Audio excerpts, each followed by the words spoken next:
তাসকিন আহমেদের চোটের কারণেই ফের পেছালো বিশ্বকাপ দল ঘোষণা। বিস্তারিত জানুন পুরো ভিডিওতে।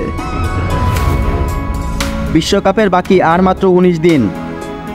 অংশগ্রহণকারী বেশিরভাগ দেশ নিজেদের বিশ্বকাপ স্কোয়াড জানালেও এখনও নিশ্চুপ বাংলাদেশ। জিম্বাবুয়ে সিরিজ শেষ হওয়ার পর থেকেই বিশ্বকাপের দল ঘোষণার অপেক্ষায় সবাই।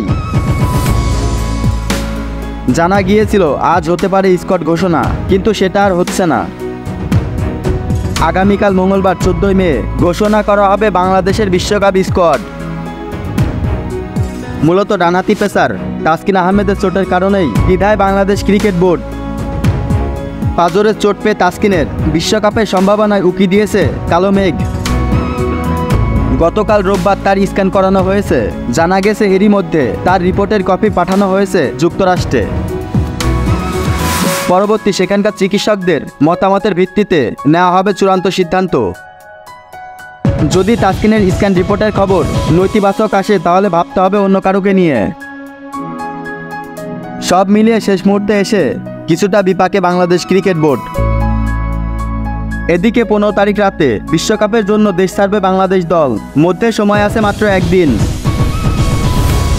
এখনও দলীয় ফটোশ্যুট সহ সবকিছুই বাকি, তাই মঙ্গলবার যে কোনো সময় ঘোষণা হতে পারে বিশ্বকাপ স্কোয়াড।